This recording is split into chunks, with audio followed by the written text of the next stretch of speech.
Can you hear me now? Maybe you can hear me now. Here's hoping you can hear me now.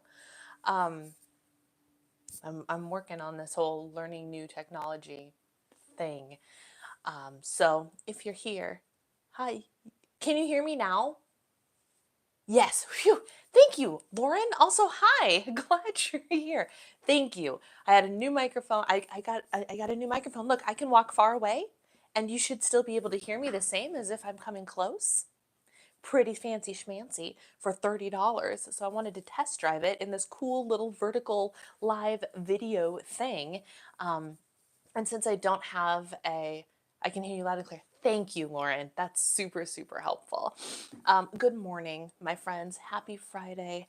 While I'm enjoying my first, half a cup of coffee, first, I got about this far and then I refilled it to come upstairs.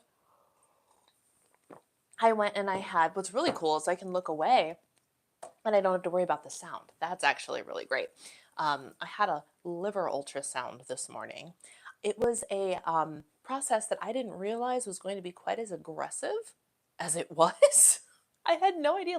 Like the lady was like pushing and like having me like breathe in and hold, and I had to like hold my breath for half of the ultrasound. It felt like it was the not what I was expecting. What you see is what you see on TV and what you see from the people who are having babies. And it's like, oh, let me just glide the thing across your lower abdomen to find the baby. And instead, I'm sitting here getting like poked and prodded. And oh my goodness, your drink is a Premier Protein shake. Love that for you. So I had a, it's hilarious that this is a realization. I don't ask me why, but literally, did it hurt or did it just, it was just discomfort. It wasn't like internal, like, oh, she triggered something. And that's actually, I have like the general like explanation in my results already. Apparently I might have, and I have no medical translation. I just translated on Google, formation of some gallstones, but like with no, um, like symptoms around it or anything like that, like nothing alarming. So I thought that was interesting. Didn't see that coming. But there was one stat on it that's like, I Googled it and the answer for me was no. And the stats like Murphy's something or other. And it's literally like, was there pain when you got jabbed? And no, there were like, it was just like it felt like lady was gonna bruise a muscle, you know? Like that's kind of what it felt like, but no internal organ discomfort, which is good. That's a blessing. So we'll see what my doctor says. We'll see what nurse mom says. I sent the test results to my sisters and my mom, and I was like, okay, someone translate, please. Thank you very much.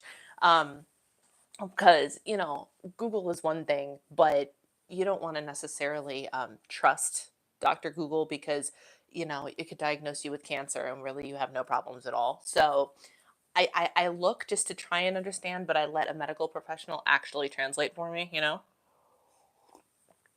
Anyway, I am hard pressed to say happy Good Friday because Good Friday is, in fact, generally speaking, not a happy situation, but also it is. If you're a Christian, it actually is a happy situation because our entire faith is based off of this weekend.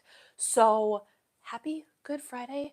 You can spiral being, oh, I know. It's a rough spiral. And like, here's the thing. I talked to my parents last night, or my mom anyway, and I was like, so what do I need to know in terms of our history? My mom has autoimmune history. My grandmother died of liver bile duct cancer from hepatitis C. I know I don't have, I know I don't have hep C because I was tested for it, negative.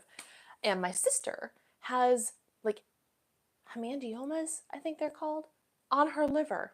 So like I'm sitting there going, great. I've got like three things coming at me genetically from three different angles. And what's interesting about this is the only reason I know about any of my so the problem is I have elevated liver enzymes. The only reason I know this is because I had the audacity to be like, we're at our insurance deductible. I want all of the blood tests, please, doctor. Thank you. And so she and I sat down and I got all of my hormones tested. I got vitamin D. I got a complete metabolic panel. I got the whole 9 yards. And the only reason that we were aware of this at all is because I decided to ask for extra testing just for funsies. And it turns out that I had elevated liver enzymes. And I was like, oh gosh, that's, maybe a blessing. Probably nothing. It's probably nothing. Because here's the thing. Here's the thing. And this is the thing that I'm sitting here going, oh, fantastic. There are certain things that you can take that elevate your liver enzymes. Like, oh, I don't know, iron supplements. What did I start taking in January, y'all? Iron supplements. And they made me feel better. They made me have more energy, but apparently processing the iron supplement can raise your liver enzymes. Who knew?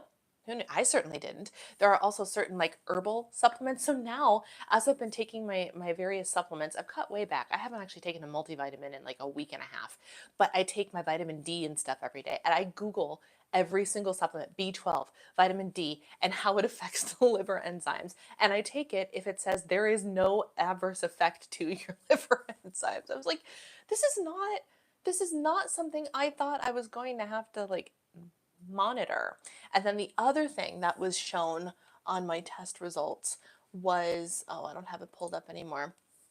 The potential, possibly, maybe, upon Dr. Google, that it's like a little bit of like a white, like a fatty liver. I don't know if that's what it is, but you know how you stop doing, you repair that by decreasing the amount of fat that you take in. So I was like, between my husband's stuff and this, and no one has told me that that's what I have to do yet, but just like preemptively looking, because I am a perfectionist, right? And I know perfect doesn't exist, and I preach it all the time. But but when I see something like my cholesterol levels, for example, every year when I get my cholesterols done and I see that it's high, I sit there and I go down the rabbit hole of what the heck do I do to fix it? Because I want all of my numbers to be beautiful. I want all my numbers to be normal. And so the same thing, and miraculously, my cholesterol has started coming down since I increased my fiber. Not an accident. Um, but with the white, like, is it fatty liver? I sit there and I automatically, before I'm even told that it's something that needs to be addressed, I'm sitting here going, how can I make it perfect? What do I need to do to to solve this problem naturally? And the answer is reduce saturated fats, which my husband is already doing. So maybe we're just going to end up being a lower fat household. And which is really interesting in light of me embracing intuitive eating and less nutritional, not structure, but you know what I mean? Like, I can eat what I want when I want. And I eat really healthfully, generally speaking. But also, like, I eat regular butter. I put full fat half and half in my soup, and butter in my soup, and all of those things. And now there's something nagging at me in the back of my brain that says, okay, but to respect your body, maybe you need to not be doing that. Maybe you need to cut back. And I'm like, ugh, what? Too many various inputs, So anyway, that's what's going on with me this morning. I was NPO, which means nothing by mouth, until after I was done at 9 o'clock this morning, which means I didn't get to have coffee, I didn't get to have breakfast, and I didn't get to drink water. And oh, I don't have it up here, y'all. I bought a pretend Stanley, a dupe of Stanley, on Amazon. Go check my Instagram stories. I already do eat pretty clean. Thank you. Thank you for that feedback that I didn't ask for. Um, but if you only knew, and here's the thing, friend, butter is not unclean. Butter's not unclean. Meat's not unclean. And all of that. I don't. And that's the thing. New individual who doesn't know any of what's like truly going on behind the scene. I cook most of my food. I live very beautifully by the 80-20 rule. Did I have an RX bar for breakfast this morning? Yes, I did, because I really wanted pancakes and I didn't want to make pancakes. But I had an RX bar, and it's technically a processed food. And here's the thing. That this is great. We can have a little lecture on a Friday morning. Processed foods aren't bad. The definition of a processed food is a food that is not how it was in nature. Right? And so canned vegetables, processed food. Frozen fruits and vegetables, processed food. All of your dairy product, unless you're into raw dairy, and I don't go there, processed food. It's all a processed food. So now we actually have different, what's it called?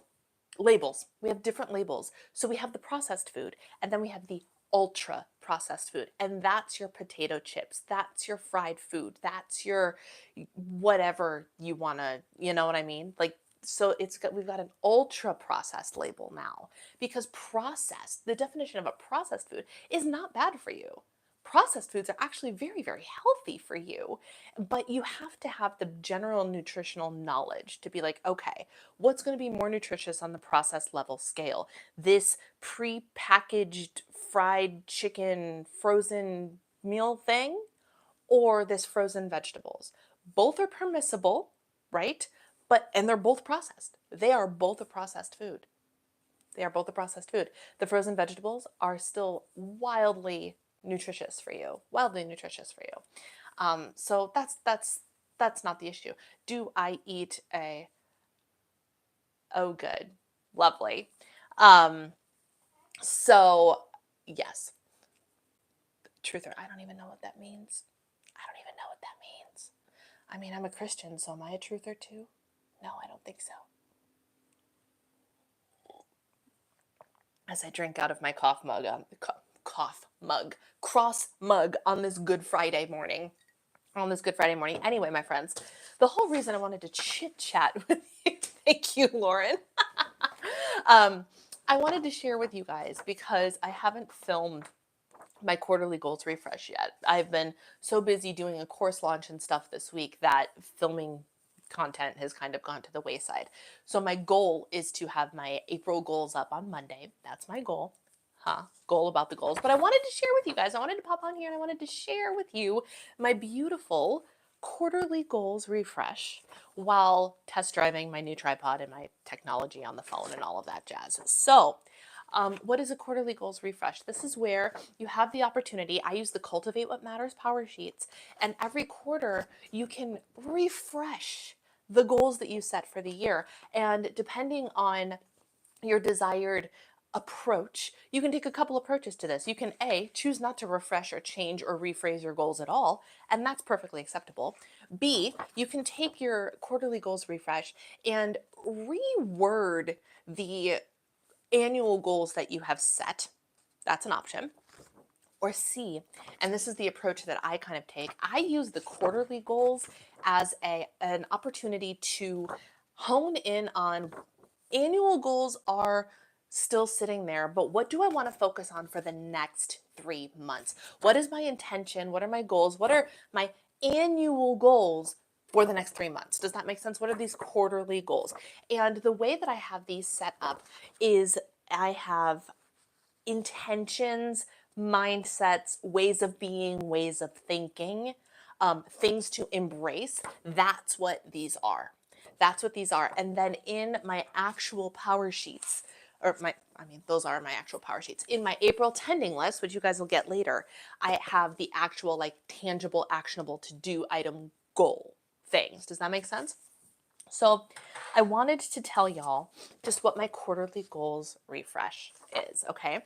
And you can tell it's beautifully color coordinated, and I even got pens that like match. And then on the top, you see how that one's nice and shimmery. I actually decided to use the gold because the first thing and the primary focus of mine is it says wellness focus, right? And I don't know, can y'all tell me, is this backwards or forwards to you guys? I don't know if it automatically flips for you guys or not, but in my lens it's backwards. So I was just curious if it was backwards for you. So I have a wellness focus is like my gold star number one. This is the thing I'm focused on. Why? Because I originally had that as my focus for Q1, and then we all know that Q1 kind of went to hell in a handbasket with all of the medical stuff going on in my house. It's forwards, really? Oh, awesome! I'm so glad to hear that. So with all the stuff that happened and all of the stress and chaos and managing things around the house that I had to do differently, that kind of took, like, all of my energy was gone and I could not focus on that. I finally feel like spring is coming and like it's a great start. We're gonna get to 70 by next Friday. Like, I'm feeling really good about it. Rosie, hello, happy Friday. And so I finally feel like as the world is coming back to life, I finally feel like I'm coming back to life too, which is such a nice feeling. So I feel like I am adequately prepared to actually gold star this wellness focus. What does the wellness focus even mean to an intuitive eater? That's a great question. Just left me a polo. Fantastic, Rosie. Thank you. And I saw yours last night. I responded at like almost 11 o'clock last night. Sorry about that. Hope it didn't disturb you. Um, for those of you that don't know, my clients, my one-on-one clients, have video communication with me through a different app, which is what we're talking about here. So, lost my train of thought, y'all. I'm all sorts of discombobulated this morning. I slept in. I took my nighttime pills way too late. I took them at like 10:30 last night. Big mistake. Big, huge mistake. I'm telling you, when I told you guys take your melatonin early, do it. Do it, because man, does it make a difference. When I take my pills late, I really struggle to get going in the morning. Anyway, my wellness focus, what does it even mean? Well, the results of this test, do I have more of a fatty liver? Do I need to jerry rig the diet a little bit? Maybe, possibly, that could be part of it. But I really want to start getting more active, and I just want to start checking the boxes. Even though I'm an intuitive eater, it's important to me, and we've talked about this in my community and all sorts of stuff recently. But like, just because you let go of the idea of dieting doesn't mean you don't have guidelines nutritionally that you follow, right? And so if you're striving for healthy goals and a healthy life and maybe even body composition change, there are some check boxes that you want to check, right? And I'm just now realizing that I never finished my comment, Lauren, about the Premier Protein shake. I will get to that in a second. I got so distracted by our truther friend. Uh, but so I want to make sure that I'm basically just increasing the amount of protein, making sure I'm getting the amount of fiber that I want to be getting, which is about 35 grams of fiber a day. It's a lot. Trust me, if you don't pay attention, you can go through your day getting a whole 5 grams of fiber and not even notice. Fiber is the word of 2024, my friends. Fiber is the word. So I just want to do all the check boxes. Am I getting adequate fiber? Am I getting adequate protein? What do I need to do to increase that protein just a little bit? I want to get moving more. I will, spoiler alert, one of my monthly goals for April is 300,000 steps. There are 30 days in April. That's 10,000 steps a day. 300,000 steps. I just need to get moving more. And I feel it, like my body's feeling like it needs to do the things, needs to do the things. Any thoughts you have on protein and fiber? Oh, I have all the thoughts on protein and fiber. Those are everything, right? Those are everything. And I want to start creating a little bit of content about like some of my favorite like high fiber products and how I use them and things like that, because fiber really is such a game changer. It's such a game changer. I believe truly that after I let go of the dieting but embraced high fiber eating, that's what made my cholesterol go down from July to my blood results a couple weeks ago. I firmly believe that fiber was the key player here, because I increased my fiber so much every single day. And I always shot for like 20, 25, but like even just like the plate composition that has to happen in order for you to have protein and fiber on the plate is so nutritious. It's so nutritious and so balanced. And it's super, super important. So I have been doing, my plan is, keep up the protein, keep up the fiber. I got myself a new fancy, it's not fancy, but it sure looks fancy. Go to my Instagram stories. It's probably still there. Stanley Cup dupe.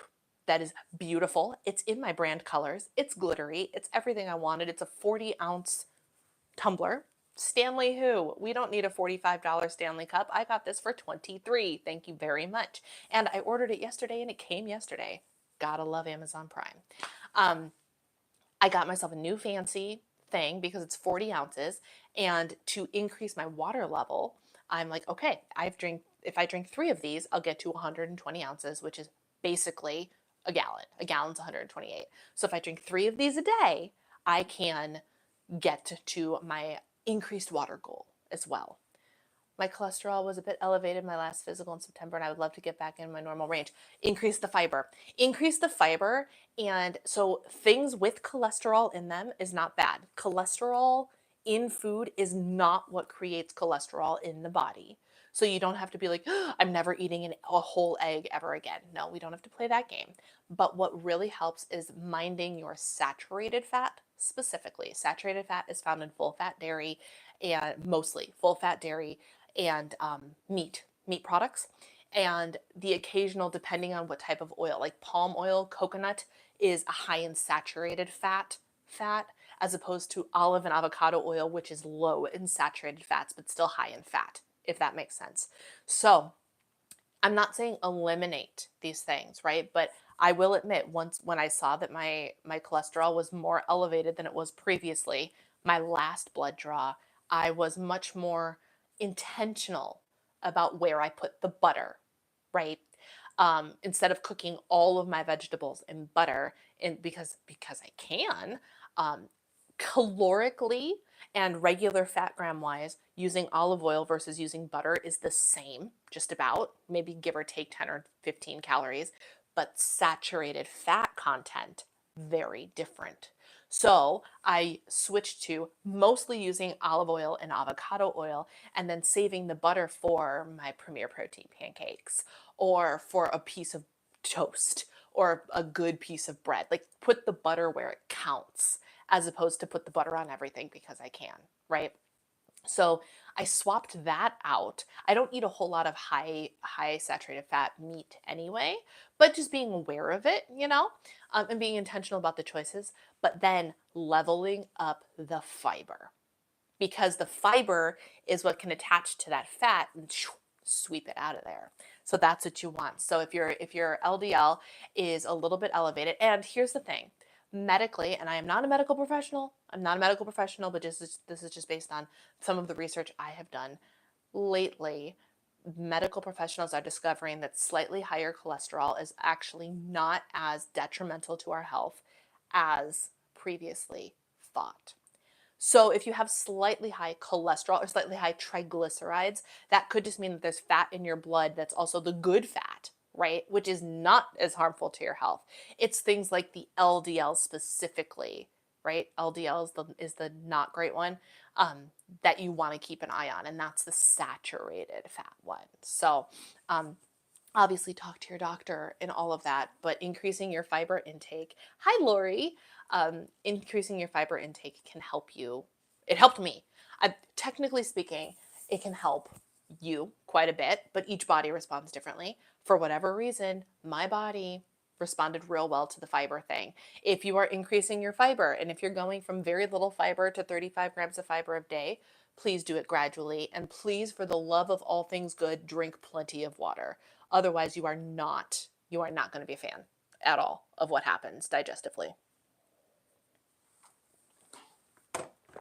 Okay, so wellness focus. That's like goal number one, focus number one. The next thing I have here is alter ego, which I talked about briefly, I think on my live stream on Wednesday, but I can't remember now.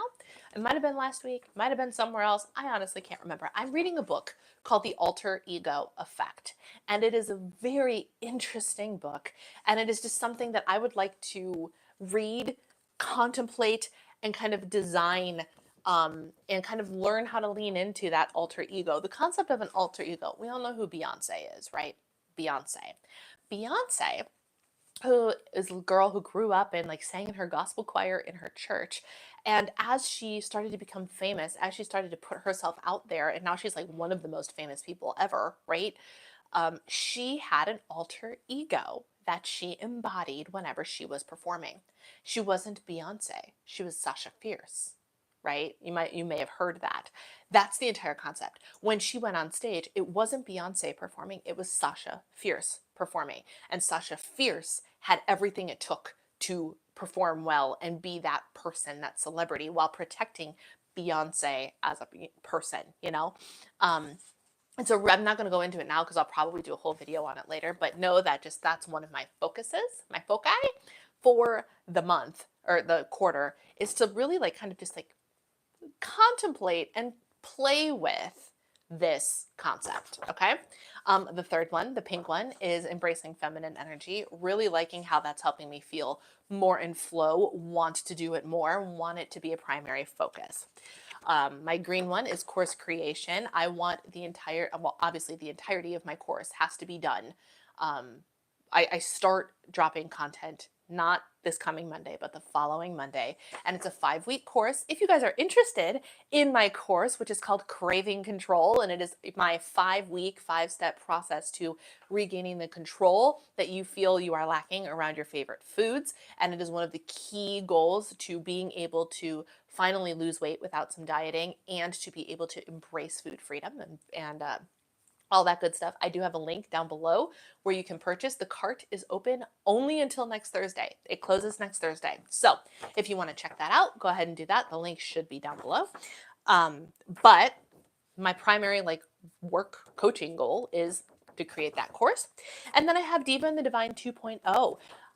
This stems off of the conversation we were having on Wednesday of the YouTube identity crisis and what kind of content do I want to be creating and blah, blah, blah, blah, blah. Diva and the Divine 2.0 is a part of that. So that's me basically being like, let's discover what Diva and the Divine 2.0 is, or 3.0 or 4.0. I don't know. What iteration is it by now? No idea. And then these two are kind of the same, but it's Domestic Goddess because I want to, spring cleaning and get the cleaning routines back in order and declutter and decorate more and just all sorts of Domestic Goddess type things. And I prefer Domestic Goddess to Homemaker because it just sounds a little bit more bougie and diva-like, does it not? And then I wrote down Kitchen Queen because one of my annual goals for the year is to continue the advancement of learning my culinary skills and honing in on them in baking, in cooking, both healthy things and treat things, right? But one of my goals is that it's literally the green goal for the year is to advance my skills in the kitchen. So I called that Kitchen Queen to go with the Domestic Goddess. And then my last one is Daily Delights because cultivating delight is one of my goals for the year as well. And so I want to figure out different ways to make sure that I am acknowledging and creating moments of delight every single day. So that is my quarterly goal roundup for Q2, which starts on Monday, April 1st. I love when the first day of a month is on a Monday and the first day of a quarter even better. So that, my friends, is what's going on. So I wanted to hop on here and be able to share my quarterly goals with you guys so we can talk specifically about April goals on Monday. I thank you all for being here and hanging out with me for a little bit on this Friday morning. I hope you all have a wonderful weekend, whether you are celebrating Easter or just having another weekend. I hope you enjoy it. Thank you for being here, and I will talk to you all later. Take care, my friends.